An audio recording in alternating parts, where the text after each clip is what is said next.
Everything was in chaos. I'd never seen anything that destructive that close up. In 1964, Alaska was shaken by the largest U.S. earthquake ever recorded, magnitude 9.2.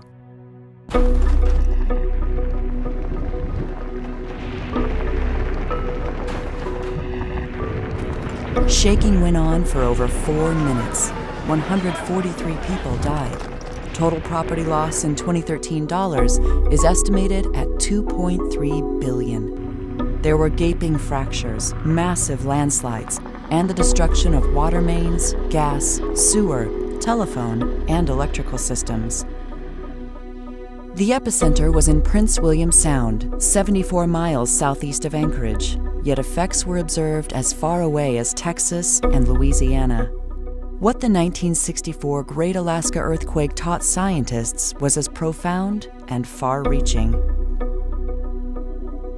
Initially, no one understood how or why the earthquake occurred. Immediately, 3 U.S. Geological Survey scientists were sent to figure it out. The main airport, the Anchorage International, was closed down because the control tower had collapsed and killed the operator. And then we went out separately, mostly separately, to look at different things so we could cover 3 times as much ground. The scientists studied the effects from the air, on land, and along shorelines. They were astonished to find that the surface was disrupted over an area larger than California, 185,000 square miles.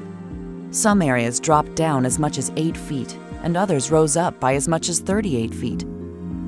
Barnacles, once 2 feet below the ocean surface, were suddenly several feet above. Mapping this uplift and downdrop became crucial for understanding what happened. But with no faults visible at the surface to explain it, even with months of careful observation and fieldwork, the cause of the quake remained a mystery. It was right at this time that this idea of plate tectonics, that the surface of the Earth is broken up into roughly a dozen different plates and that they move around with respect to each other. It occurred right at the time where this idea was being put forth. One of the scientists, geologist George Plafker, considered the quake in terms of this newly forming theory of plate tectonics. He knew the theory had new crust forming at mid-ocean ridges, but there was no explanation for where this crust went. And so the most likely one that came to mind is that the oceanic crust is being pushed underneath that part of southern Alaska at a very low angle, and there was slip on the interface between the oceanic crust and the overlying continental crust. These 2 crusts are converging at the rate of 1.5 inches each year. Periodic slip between the crusts produces great quakes, which Plafker called megathrust earthquakes. His realization changed our understanding of these great earthquakes. Megathrust quakes are the largest known on planet Earth. They occur in areas of colliding and descending crusts, known today as subduction zones.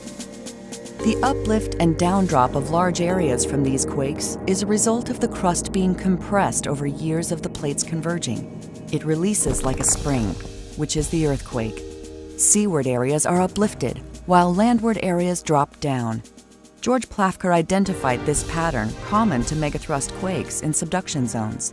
The 1964 earthquake was the first megathrust subduction zone earthquake properly interpreted as such.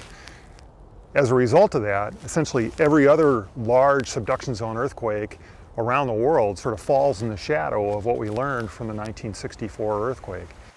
Next, the question became, how often do these quakes happen? One of the obvious things that everybody wants to know when you have an earthquake like this is how frequently do they occur? Could you have one tomorrow, or is it thousands of years? Plafker and his team drilled 50 feet into the earth and collected core samples to find out. They used carbon dating to identify when past megathrust earthquakes have occurred in south-central Alaska.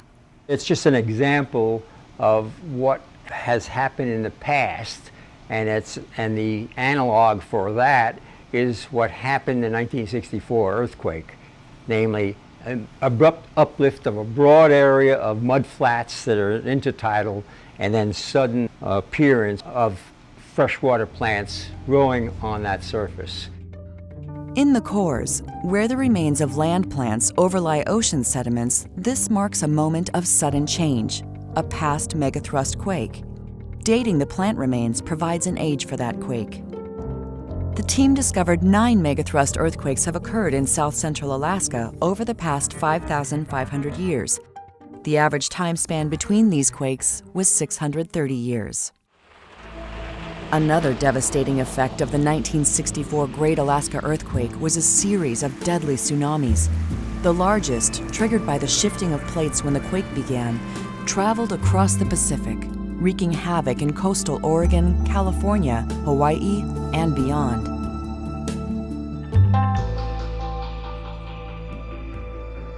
Locally, a number of extremely dangerous tsunamis occurred in south central Alaska fjords like Whittier and Valdez. Most deaths resulting from the 1964 quake came from these local tsunamis in fjords. The scientists recognized that these were produced by underwater landslides that occurred as the quake began. In the 1964 earthquake, of the people who died, most people were killed by tsunamis. And there's kind of two ways you can make tsunamis, but the way that the tsunamis were made right here in Whittier was by underwater landslides. There's material at the edges of these fjords here, and then it's shaken in the earthquake and it slides downward into the deep part of the fjord. That generates tsunami waves, which then hit the shoreline. And the thing that's really notable about those kind of tsunamis is that they hit the shoreline very soon after the beginning of shaking. And so here in Whittier, the first tsunami wave was really well observed out in the middle of the fjord, but within 3 minutes there were 3 waves that covered a large part of Whittier. And it killed about 12 people. There was a lumber mill located about where that hotel is in the background there. There were 13 deaths in Whittier and 12 of them were over there. Chenega, a small native village in Prince William Sound, lost 23 people, a third of its population. Today, scientists use ocean bottom sonar mapping to identify submarine landslide deposits from the past. Additional work, like coring and dating these slides, will help refine understanding of the tsunami hazard and how often these quakes occur. And at Valdez in particular, it looks like there may be like 6 to 10 of these big underwater landslide deposits at depth. So we know that these kind of things happen over and over again. You know, here we are at the margin of a fjord, we got these big mountains, there's glaciers and streams eroding these things, they're putting sediment at the margins of the fjord. We have the megathrust underneath us here at about 12 to 15 miles depth. In these big earthquakes, it shakes like crazy, releases these sediments into the deep parts of the fjord, and then generates tsunamis.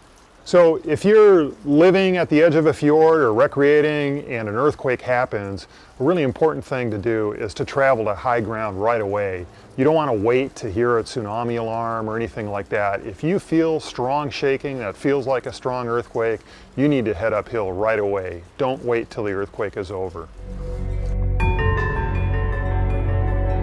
Some of the most stunning destruction from the 1964 quake came from subaerial landslides. Extreme shaking led to significant ground failure and liquefaction in Anchorage. Massive landslides struck the downtown area, Government Hill, and in the Turn Again by the Sea subdivision. What happened is through the ground shaking in the 64 earthquake, there were these blocks that sort of slid sideways as a result of that.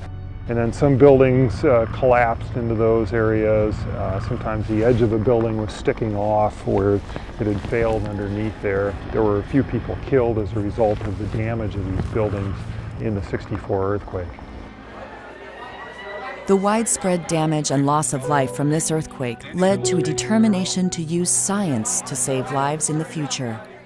Legacies from the 1964 Great Alaska Earthquake include the establishment of the USGS Earthquake Hazards Program, NOAA's round-the-clock tsunami warning centers, new building codes and innovations in retrofitting older, vulnerable structures.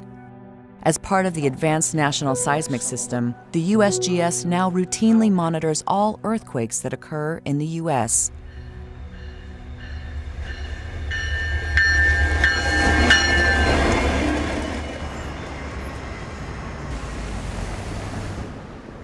South Central Alaska here is the infrastructure center of the state, and it's also by far the largest population center of the state.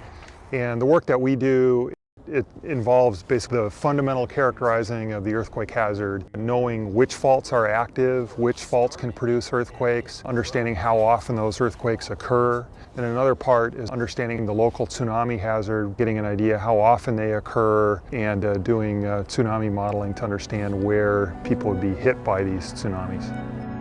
Altogether, these programs can help predict strong ground motions from future earthquakes and minimize risks.